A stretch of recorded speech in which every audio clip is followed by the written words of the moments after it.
নাগরিকদের মতামতের মধ্য দিয়ে এই দিক দিশা নির্দেশক বাংলাদেশ রাষ্ট্রকে ভবিষ্যতে পরিচালনা করবে।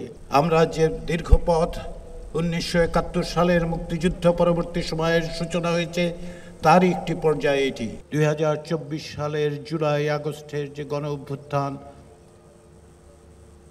সেই চেষ্টা, সেই সাহস, সেই ধারাবাহিকতাই আজকে আমরা এই জুলাই জাতীয় সনদ স্বাক্ষর করতে যাচ্ছি।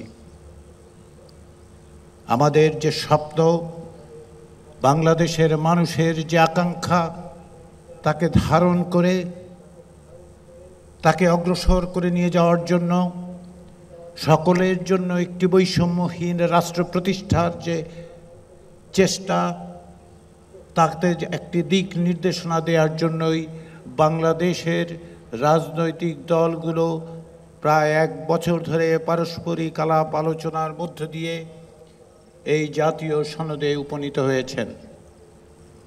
এই জাতীয় সনদ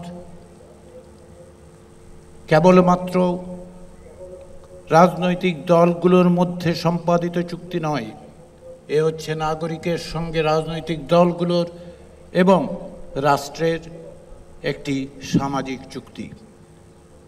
এই সামাজিক চুক্তি, এই যে প্রত্যাশা, এর প্রত্যেকটি বিষয়ের মধ্যে জড়িত আছে বাংলাদেশের মানুষের সংগ্রামের, তাদের কষ্টের, তাদের প্রচেষ্টার প্রত্যেকটি বিন্দু যুক্ত আছে।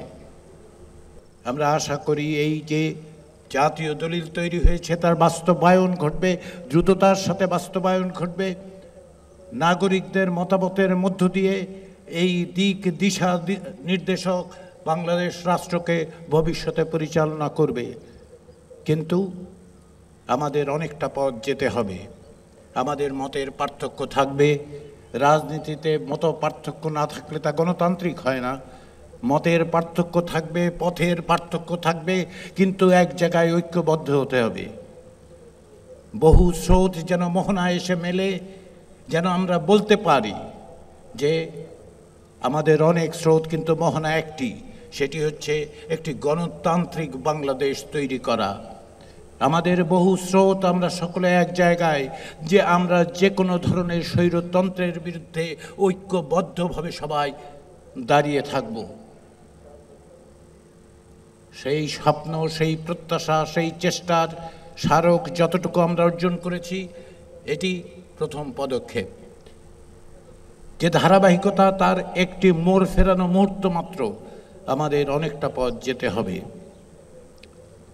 এই অগ্রসরমানতায় নাগরিক হিসেবে বাংলাদেশের মানুষদের প্রত্যেকের ভূমিকা রয়েছে। রাজনৈতিক দলগুলো সেই মত পথ পার্থক্য সত্ত্বেও তারা এগিয়ে নিয়ে যাবে। সেই দিক থেকে আজকের এই জাতীয় সনদ স্বাক্ষরের এই অনুষ্ঠান ঐতিহাসিক।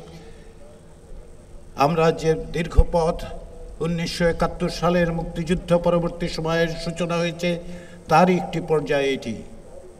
আমাদের অগ্রসর হওয়ার ক্ষেত্রে যে দিক নির্দেশনা, যে পথ নির্দেশ আমরা পাই, তাকে অগ্রসর করে নিয়ে গিয়েই আমরা একটি রাষ্ট্র প্রতিষ্ঠা করতে পারব, যা সাম্য, মানবিক মর্যাদা এবং সামাজিক ন্যায় বিচারকে প্রতিষ্ঠা করে।